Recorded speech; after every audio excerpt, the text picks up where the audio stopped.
Oke, Assalamualaikum warahmatullahi wabarakatuh. Perkenalkan, nama saya Wadeli. Di sini saya dan teman-teman saya ingin mempresentasikan materi yang berjudul Analisis dan Perancangan Sistem Informasi Antrean Makan Bergizi Gratis Berbasis Web. Oke, langsung saja.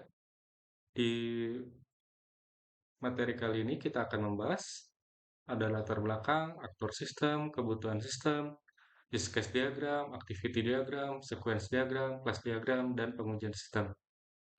Oke, sini latar belakang. Latar belakang, distribusi makanan bergizi di lingkungan sekolah merupakan kegiatan yang penting untuk mendukung kesehatan dan kesejahteraan siswa. Namun dalam praktiknya, proses pembagian makanan sering dilakukan secara manual, sehingga menimbulkan antrean yang tidak teratur, waktu tunggu yang lama, serta potensi kerumunan yang tidak terkendali di area pembagian makanan. Seiring perkembangan teknologi informasi, diperlukan suatu sistem berbasis web yang dapat membantu mengelola proses antrean secara lebih efisien, transparan, dan terstruktur. Sistem ini diharapkan mampu mengurangi permasalahan antrean manual serta memberikan pengalaman yang lebih tertib bagi siswa dan petugas dalam proses distribusi makanan bergizi gratis. Oke, kedua, aktor sistem. Di sini aktor sistemnya ada tiga, yaitu siswa, petugas, dan admin sistem. Pertama, siswa. Siswa merupakan aktor utama dalam sistem yang berperan sebagai penerima layanan makanan bergizi gratis melalui proses antrian digital yang telah disediakan oleh sistem berbasis web secara terstruktur dan terjadwal. Yang kedua, petugas kantin atau petugas distribusi makanan. Petugas kantin atau petugas distribusi makanan berperan dalam mengelola proses pemanggilan antrean, memastikan kelancaran pembagian makanan, serta melakukan verifikasi bahwa setiap siswa menerima makanan sesuai dengan data yang sudah tercatat. Dan terakhir ada admin sistem. Admin sistem memiliki tanggung jawab dalam mengelola keseluruhan sistem, termasuk pengaturan data pengguna, pengelolaan jadwal distribusi, pemantauan laporan, serta memastikan sistem berjalan dengan baik dan sesuai kebutuhan operasional sekolah. Oke, selanjutnya kebutuhan fungsional sistem. Kebutuhan fungsional sistem di sini ada 5. Yang pertama, sistem harus menyediakan fitur login yang aman bagi seluruh pengguna seperti siswa, petugas, dan admin, sehingga setiap pengguna hanya dapat mengakses fungsi sesuai dengan peran dan hak akses yang telah ditentukan oleh sistem. Kedua, sistem harus mampu menghasilkan nomor antrian secara otomatis bagi siswa yang melakukan pendaftaran sehingga proses antrian menjadi lebih teratur, adil, dan mengurangi kemungkinan terjadinya penumpukan antrian secara fisik. Ketiga, sistem harus menyediakan fitur pemanggilan antrean oleh petugas secara berurutan agar proses distribusi makanan dapat berjalan dengan lancar, terstruktur, dan sesuai dengan urutan kedatangan siswa dalam sistem. Keempat, sistem harus memiliki fitur pencatatan status pelayanan makanan yang secara otomatis memperbarui data ketika siswa telah menerima makanan, sehingga tidak terjadi pengambilan makanan lebih dari satu kali oleh pengguna yang sama.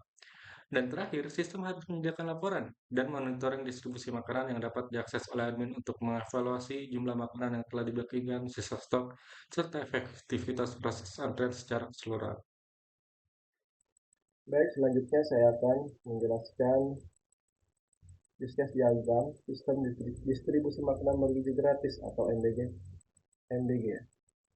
Use case diagram ini menggambarkan interaksi antara pengguna aktor dengan sistem. Diagram ini menunjukkan siapa saja yang menggunakan sistem dan fungsi-fungsi yang dapat dilakukan oleh masing-masing pengguna. Pada diagram ini terdapat 3 aktor utama, yaitu ada siswa, ada pengguna, dan ada admin. Untuk aktor siswa merupakan penerima layanan distribusi makanan bergizi dan terdapat ada beberapa hak akses, yaitu ada login. Login ini berfungsi untuk identitasnya dapat diverifikasi dan hanya pengguna yang terdaftar yang dapat mengakses sistem.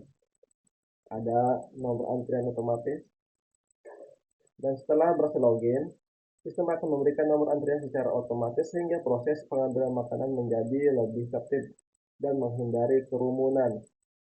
Terus ada status antrian. Status antrian berfungsi dapat mengetahui posisi nomor antrian secara real time, sehingga mereka mengetahui kapan harus menuju lokasi distribusi. Ada verifikasi notifikasi makanan. Siswa menerima informasi bahwa makanan tersedia atau siap diambil. Notifikasi tersebut dapat diverifikasi melalui sistem. Terakhir, aktor siswa menerima notifikasi jadwal distribusi. Sistem juga mengirimkan informasi mengenai jadwal pembagian makanan sehingga siswa mengetahui waktu distribusi yang telah ditentukan. Terus di sini ada aktor petugas. Aktor petugas berfungsi bertanggung jawab terhadap pelaksanaan distribusi makanan. Untuk aktor petugas ada 3, ada memanggil nomor antrian. Pada use case ini terdapat hubungan include menuju monitoring antrian, yang artinya setiap kali petugas memanggil nomor antrian, sistem otomatis melakukan monitoring atau memperbarui kondisi antrian. Monitoring ini merupakan proses yang selalu terjadi sehingga dijadikan use case yang di-include. Terus ada verifikasi penerimaan makanan. Setelah siswa menerima makanan, petugas melakukan verifikasi pada sistem sebagai bukti bahwa makanan telah diterima. Data ini nantinya akan menjadi bagian dari laporan distribusi ya. Terus ada membuat jadwal distribusi. Petugas menentukan jadwal pembagian makanan. Di use case ini memiliki hubungan include dengan mengirim notifikasi distribusi, yang artinya setiap kali jadwal distribusi dibuat, sistem secara otomatis mengirim notifikasi kepada pada siswa tanpa harus dilakukan secara manual. Terus terakhir ada aktor admin. Aktor admin memiliki hak akses paling tinggi dalam sistem dan bertugas mengelola seluruh data sistem. Fungsinya melihat data distribusi. Admin dapat melihat seluruh distribusi makanan seperti jumlah makanan yang telah dibagikan, data penerima maupun riwayat distribusi. Terus ada laporan distribusi. Di sini admin dapat melihat laporan sebagai bahan evaluasi pelaksanaan program MBG. Laporan ini dapat digunakan untuk mengetahui efektivitas distribusi makanan. Terus ada mengelola data sistem. Admin dapat mengelola seluruh data yang ada dalam sistem. Misalnya, ada data siswa, data petugas, jadwal distribusi, data makanan, dan hak akses pengguna. Untuk penjelasan relationship-nya, use case selalu membutuhkan proses lain agar dapat berjalan.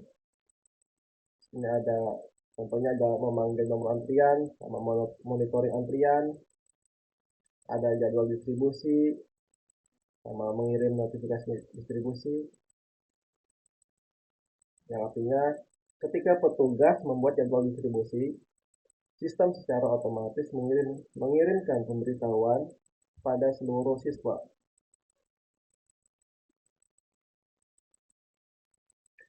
Di sini saya dapat menyimpulkan diagram ini menggambarkan bagaimana siswa, petugas, dan admin berinteraksi dengan sistem distribusi makanan bergizi gratis ini atau MBG. Sistem dirancang untuk mendukung proses distribusi yang tertib, transparan, dan efisien, mulai dari pemberian nomor antrian, pemanggilan siswa, verifikasi penerimaan makanan, pengirim notifikasi, hingga pelaporan yang dapat dipantau oleh admin. Saya akan menjelaskan mengenai activity diagram. Activity diagram sendiri adalah diagram UML yang digunakan untuk menggambarkan suatu alur proses atau workflow, bisa juga alur proses bisnis dari suatu sistem.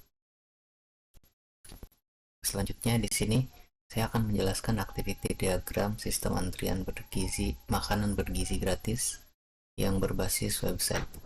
Di sini ada 4 aktor Yang pertama siswa, tugas, database atau sistem, dan admin. Aktivitas yang pertama ini akan dilakukan oleh siswa. Di sini ada lambang star yang digambarkan dengan bulatan hitam tebal. Siswa akan melakukan start lalu login. Setelah login, maka database atau sistem akan memvalidasi. Apabila valid, maka siswa akan langsung mendapatkan sistem antrian otomatis.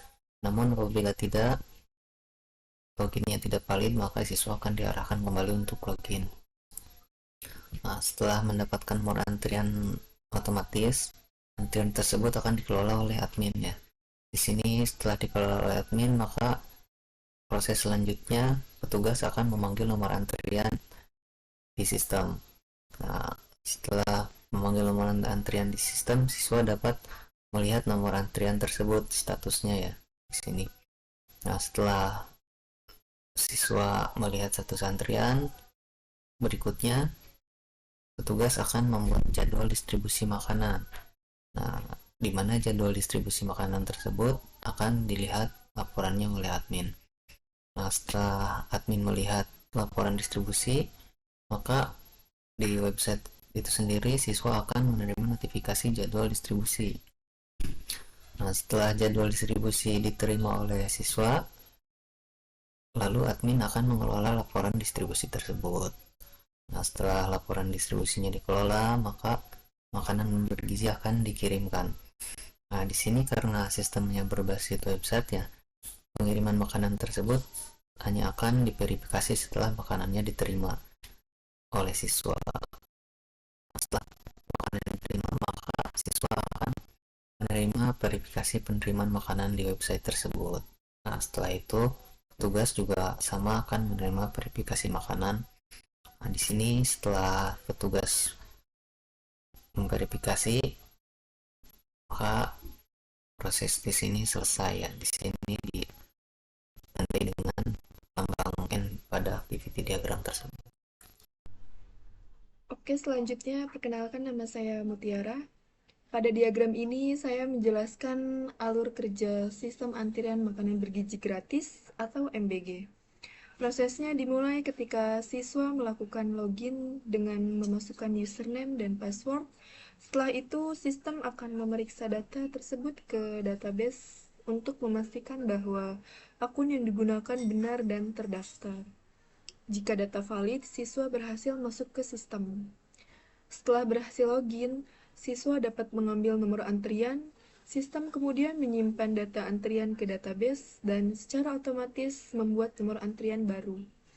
Nomor antrian yang sudah dibuat akan ditampilkan kepada siswa sehingga siswa mengetahui urutan antriannya. Selanjutnya, petugas bertugas memanggil antrian ketika petugas memilih opsi untuk memanggil antrian berikutnya. Sistem akan mengambil data antrian dari database. Setelah data ditemukan, nomor antrian akan ditampilkan atau diumumkan sehingga siswa yang nomornya dipanggil dapat datang untuk mendapatkan pelayanan. Setelah siswa menerima makanan atau pelayanan yang diberikan, petugas akan mengubah status antrian menjadi dilayani. Perubahan status tersebut akan disimpan ke dalam database. Jika proses penyimpanan berhasil, siswa akan memberikan konfirmasi kepada petugas bahwa status antrian telah berhasil diperbarui. Jadi, dapat disimpulkan bahwa sistem ini membantu mengatur proses antrian secara lebih tertib dan efisien.